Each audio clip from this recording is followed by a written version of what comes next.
I was in my dorm room when my phone rang. Seeing Dad's name on the screen made me smile. He usually called on Mondays, but today was Thursday. "Hey, Dad." "Jennifer, sweetie." His voice sounded different, tired. "I need to talk to you about something important. Can you come home?" My heart skipped a beat. Dad wasn't the type to be dramatic. "What's wrong?" "We should talk in person, please." I checked my calendar. Midterms were coming up. "I can come in 3 weeks. Is that okay?" "Yes, that's fine." He paused. "I love you, Jennifer." Those 3 weeks felt like forever. I could barely focus on my studies, always wondering what Dad needed to tell me.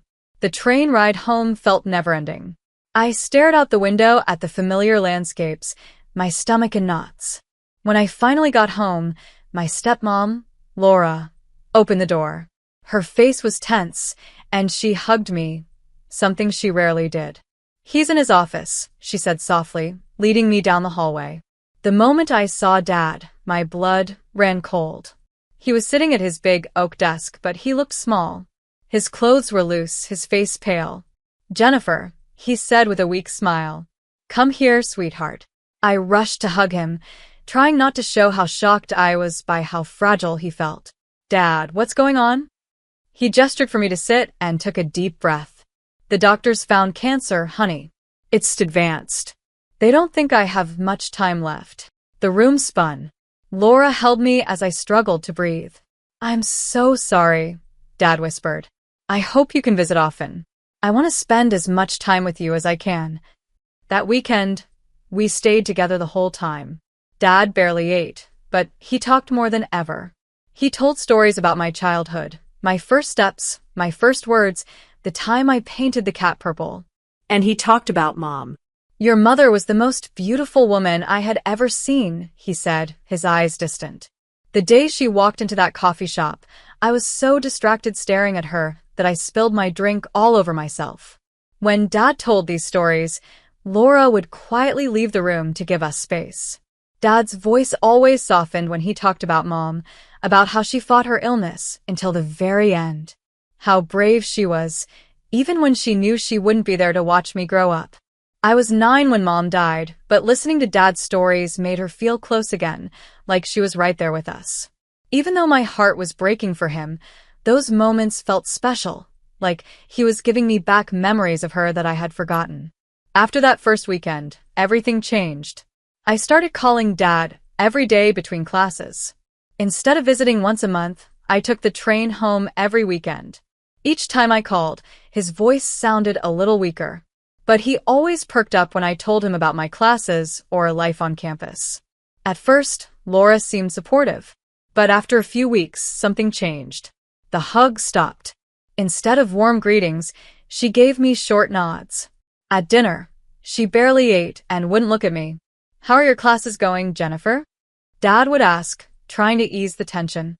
"Good," I'd say, noticing Laura's jaw tighten. "I got an A on my psychology paper." "That's wonderful, sweetheart." Slam. Laura would push her chair back, the sound of wood scraping against the floor, and storm off to the kitchen. In October, Dad started chemotherapy. His hospital stays got longer and more frequent. At home, everything felt worse. Laura stopped talking to me completely. The house was full of slamming doors. The kitchen, her bedroom, the bathroom. Slam. Slam. Slam. One Saturday evening, after spending the whole afternoon with Dad at the hospital, I came home starving. The house was dark and quiet, no smell of food, no pots on the stove. Nothing. I found Laura in the living room, scrolling through her phone. "What's for dinner?" I asked. She looked up, her face cold. "I didn't make anything. I wasn't planning on having to feed you." Her words hit me like a slap. "What do you mean?" "I come home every weekend now." "Exactly." She put her phone down. "You're here every weekend. If you want to eat, cook for yourself." I stared at her, shocked by her tone. "What's going on, Laura? Why are you acting like this?" "Nothing's going on," she said, her voice full of sarcasm. "I just think you're coming here a little too often." "My father has cancer," I said, my voice shaking. "He's sick." "Of course," I'm coming to see him." She muttered something under her breath and went back to her phone, completely ignoring me. I stood there for a moment, then went upstairs without dinner. Lying in bed, I heard another door slam somewhere in the house. I thought about telling Dad, but he had enough to deal with. The last thing he needed was to worry about the tension between his wife and daughter. After a month of intense chemotherapy, Dad was finally released from the hospital. The doctors were cautiously hopeful, saying his body was responding well to the treatment. As soon as I got the news, I booked my usual weekend train ticket home, excited to see him feeling better. The autumn air was crisp as I walked up the driveway that Saturday afternoon. Something felt different. There were more cars than usual parked outside. I recognized one right away, Raymond's sleek black Nissan. He never stopped talking about that car when we were teenagers. My stomach tightened. If Raymond was here, that meant Emma probably was too. I hadn't seen my step-siblings in over a year, and I was fine with that.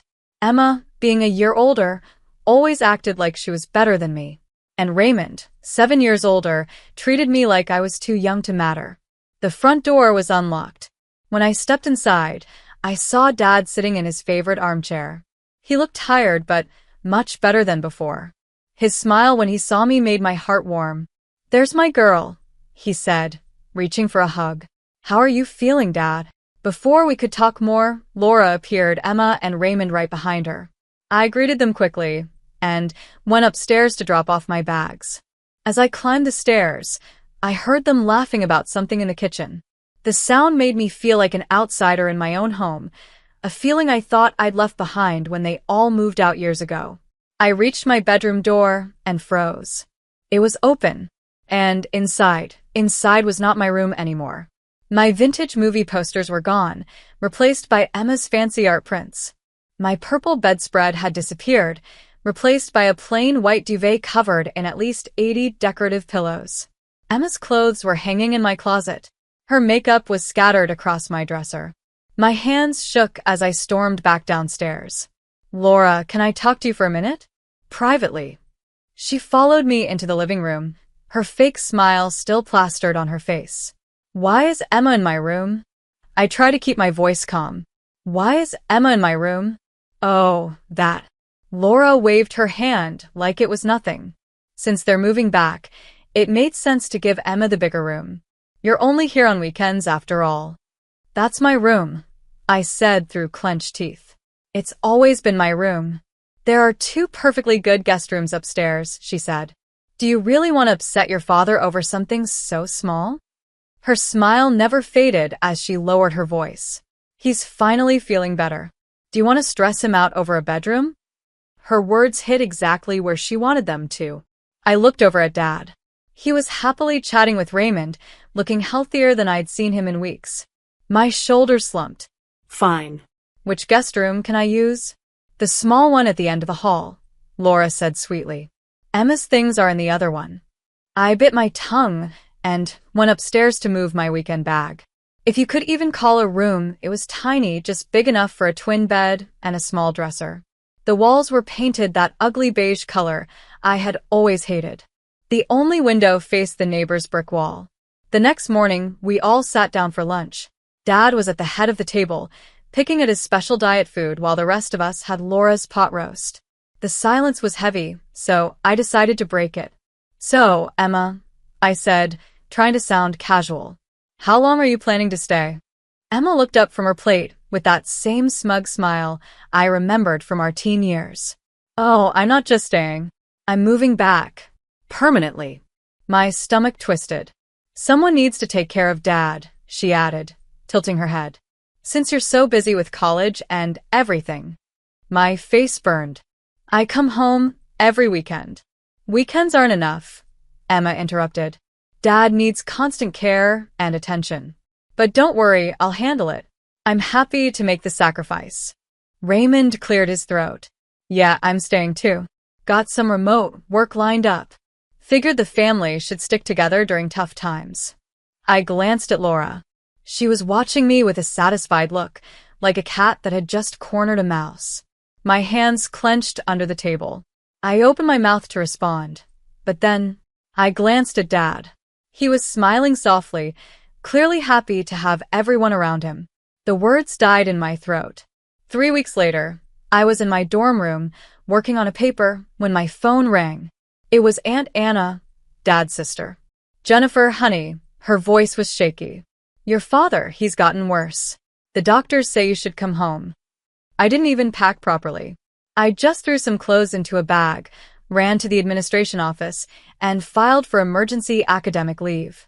The whole time, one question ran through my mind. Why hadn't Laura called me? Why did it take my aunt to tell me? When I finally reached the house, I knocked repeatedly. I could hear movement inside, voices, the TV playing, but no one answered. I knocked again, harder this time. 10 minutes passed. 10. Finally, the door opened. Laura stood there in her silk robe, looking at me like I was some salesperson bothering her in the middle of the evening. "What are you doing here?" she asked, her voice cold. I pushed past her into the house. "I took academic leave. I'm moving back home to be with Dad." "Don't bother," Laura said, following me into the foyer. "He was taken to the hospital 3 days ago. He's on life support. You should go back to college, focus on your studies. There's nothing you can do for him now." I stood tall and squared my shoulders. "Actually, I have every right to be here. This is my house too." Laura's lips curled into a smug smile. "Don't worry, dear. It won't be for long." I didn't have time to figure out what she meant. I dropped my bags in the tiny guest room and rushed to the hospital. Dad's room was in the ICU. He lay still, surrounded by tubes and wires, machines beeping softly. His face was so pale, almost the same color as the white hospital sheets. I reached out and touched his hand. It was cold. "Miss Matthews?" A voice behind me made me turn. A doctor stood there. "I'm Dr. Jonathan. I've been overseeing your father's care." "How is he?" I asked. The doctor's face softened. "I need to be honest with you. Your father's cancer has spread aggressively. The chemotherapy isn't working anymore. You should prepare yourself for the worst." I stayed until visiting hours ended, talking to Dad, even though he couldn't respond. I told him about college, about my friends, about the A I got on my last paper. Anything to fill the awful silence, broken only by the beeping machines. When I got back to the house, Laura, Emma, and Raymond were in the living room watching TV. None of them even looked up when I walked in. Emma actually turned up the volume. I stood there for a moment, feeling invisible as always, then headed upstairs. The next few days were the same. I spent all day at the hospital, talking to Dad, even though he was unconscious. Then I'd come home to a house full of people who acted like I wasn't there. They talked around me like I was a ghost. Ate meals without setting a place for me. Closed doors in my face. One afternoon, I came home early because the doctors were running tests. As I walked in, I heard Laura talking on the phone in the kitchen. "Yes, I want a complete renovation," she was saying. "New floors throughout, knock down the wall between the living and dining room, redo the kitchen completely." I couldn't believe what I was hearing. "Are you seriously planning home renovations right now?" I interrupted. "While your husband is dying in the hospital?" Laura covered the phone's mouthpiece with her hand. "Life goes on, Jennifer. We can't all sit around feeling sorry for ourselves. This isn't even your house to renovate." She raised an eyebrow. "Not yet, but it will be soon enough." I stared at her as the meaning of her words sank in. She actually thought she was going to inherit the house. She believed that when Dad died, everything would belong to her. I didn't say another word. I just turned and went upstairs. Only after I closed the door behind me did I let myself smile. She had no idea. This house had never been Dad's to give to anyone. It had been Mom's house, passed down from her parents. And before she died, she made sure it would go to me. The deed was already in my name, had been since I was 9 years old. Dad had only been living here, paying taxes, and taking care of the place as my guardian. Laura had spent 12 years thinking she had married into a beautiful home that would one day be hers. Now everything made sense, her sudden hostility, moving her kids back in, planning renovations. She was already acting like she owned the place. But she didn't. I spent that final week at the hospital, watching Dad slowly slip away. The doctors said he couldn't hear me anymore, but I kept talking anyway. He died on a Sunday at 2:35 a.m. I was holding Dad's hand when it happened. Laura took over the funeral plans right away, acting like the grieving widow in charge. She barely asked me about anything, not the flowers, not the service, not even the obituary. The funeral was exactly what you'd expect from Laura, flashy and expensive. She booked the biggest funeral home in town, ordered huge flower arrangements, and even hired a string quartet. She stood at the front, dabbing her eyes with a fancy monogrammed handkerchief, while Emma and Raymond stood beside her. All three of them were putting on a show, acting heartbroken like it was a performance. After the last guest had left and the flowers had been cleared away, Laura found me in the foyer of our house, or what she thought was about to become her house. "Well," she said, her eyes suddenly dry, "I think it's time for you to pack your things." Emma and Raymond stood behind her, arms crossed, looking like bodyguards blocking a door. I kept my face calm.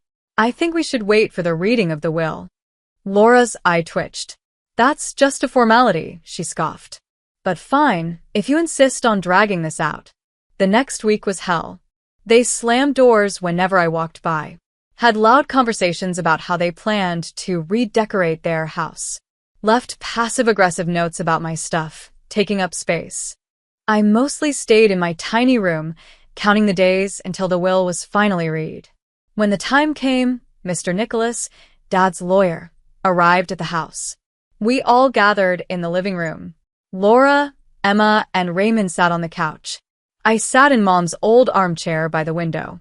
Mr. Nicholas cleared his throat and began reading. "To my wife, Laura, and her daughter, Emma, I leave my collection of fine jewelry, including my late wife's diamond earrings." Laura and Emma exchanged pleased smiles. "To Raymond, I leave my new Mercedes." Raymond's face lit up. "To my beloved daughter, Jennifer, I leave the sum of $300,000. I saw Laura's smug grin widen. Then Mr. Nicholas folded the paper and stopped reading.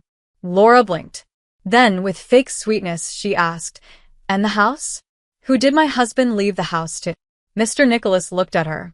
"The house isn't mentioned in the will, Mrs. Matthews." Laura's face turned red. "That's impossible. Check again.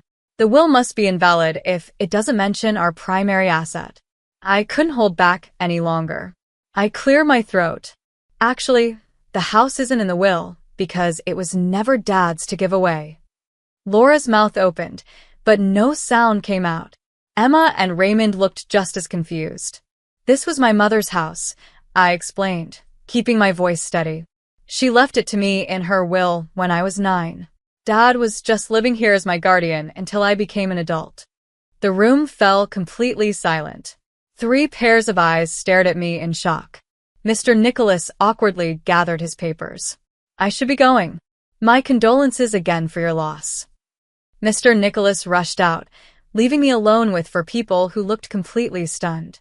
Laura gripped the arm of the sofa so tightly that her knuckles turned white. "I always thought," she whispered. "I always believed the house belonged to your father." I shrugged, feeling strangely calm. "You should have checked instead of assuming. Property records are public." The shock on her face was starting to turn into something worse. Anger. Emma and Raymond exchanged panic looks, probably realizing that their big plans of living here forever were falling apart. I stood up. "I'm giving you 3 weeks to find somewhere else to live and move out." Their faces darkened. "I'm being generous," I continued. "Legally, I could make you leave right now. But I didn't want to cause trouble while Dad was sick." Laura suddenly snapped. "We're not going anywhere," she shrieked. "This is our home." "No, it's not," I said firmly. "It's my home. My mother's home. You have 2 weeks to figure things out, or I'll have to call the police." They stormed off, throwing me hateful glares. Doors slammed throughout the house. Angry voices echoed down the hallway. Things crashed against the walls. That night, I barely slept, half expecting them to try something. When I finally dozed off around dawn, it didn't last long. A loud crashing sound jolted me awake. I ran downstairs to find Laura in the living room, ripping the wallpaper off the walls with her bare hands. Shreds of pale blue paper littered the floor. "What are you doing?" I shouted. She spun around, eyes wild. "I picked this wallpaper," she screamed, tearing down another strip. "I bought it. I hung it myself. If you want me out, fine, but I'm taking what's mine. Stop it right now. I took care of this house for 12 years, she yelled. She grabbed a vase from the mantel, Mom's favorite crystal vase. I lunged forward just in time to catch it before she could smash it. I cleaned it. I decorated it. I made it beautiful, she raged. You lived here for free for 12 years, I shot back. You never paid property taxes. You never even had a job. Dad paid for everything. She didn't answer. Instead, she shoved the coffee table over, sending books and framed photos crashing to the floor. Then she ripped books off the shelves, throwing them against the walls. My hands were shaking as I pulled out my phone and dialed 911. The police arrived within minutes, their lights flashing outside. By then, Laura had moved on to the dining room, yanking down the curtains, rod and all. Emma and Raymond stood in the doorway, cheering her on. 3 officers stepped inside, taking in the destruction. One of them turned to Laura. "Ma'am," he said firmly. "What you're doing is a crime," the officer said firmly. "If you don't stop right now, we'll have no choice but to arrest you." Laura finally stopped. She stood in the middle of the wrecked living room, breathing heavily, surrounded by the mess she had made. I gathered everyone at the dining room table, the only piece of furniture still standing. "You're leaving." Now. My voice was steady. "Not in 3 weeks. Today." Laura's eyes widened. "You've shown exactly who you are," I continued. "And I want you out of my house. Immediately." "You can't just," Emma started. "I can, and I will." I crossed my arms. "Pack your things. Take what Dad left you in the will, the jewelry, the car, whatever. But if you're not gone by sunset, I'm calling the police again. And this time, they won't just give you a warning." They started shouting, swearing, throwing insults and threats. I didn't respond. I just pulled out my phone and started dialing 911 again. That got their attention. The next few hours were filled with angry footsteps, doors slamming, and muttered curses. Laura and Emma shoved their clothes into suitcases. Raymond packed up his things. They made multiple trips, loading everything into their cars. I followed them through the house, making sure they only took what belonged to them. Laura tried to sneak out with some of Mom's old silverware, but when she saw me holding my phone, she put it back. Raymond had already moved his precious new Mercedes into the driveway. Emma and Laura packed up their jewelry boxes, glaring at me the whole time. As Laura passed me at the door, she hissed, "You'll regret this. You're just like your mother, selfish and entitled." I smiled. "Thank you. That's the nicest thing you've ever said to me." The moment their cars disappeared down the street, I called a locksmith. He arrived within the hour and changed every lock in the house. As I watched him work, I made a mental list of everything that needed fixing. Laura had destroyed the living room, shredded wallpaper, broken furniture, books and decorations scattered everywhere. The dining room curtains lay in a heap on the floor, the rod bent beyond repair. It would take weeks to fix everything. I picked up my phone and called Aunt Anna, my favorite relative and the only one who had seen through Laura from the beginning. "The vultures are gone," I told her. "Thank God," she said. "How bad is the damage?" "Pretty bad. I need to hire contractors to fix everything, but I have to go back to college." "Say no more, honey. I'll take care of it." I let out a breath. Once it's fixed, I'm renting it out. A proper lease with proper tenants. No more freeloaders. After hanging up, I walked through the house one last time. Despite the mess, it felt lighter. Like a shadow had finally been lifted. I ran my fingers along the walls, remembering how much Mom had loved this house, how she had made sure it would always be mine. The next morning, I left for college, handing Aunt Anna my keys and insurance information. As the train pulled away from the station, I felt something I hadn't felt in a long time: hope. The house would be repaired. It would help pay for my education through rental income. Most importantly, it would stay in the family, just like Mom wanted. Her legacy would live on. I never saw Laura or her kids again. Sometimes I wonder if they ever think about how different things could have been if they had just been kind. If they had treated me like family instead of a burden. But mostly, I don't think about them at all.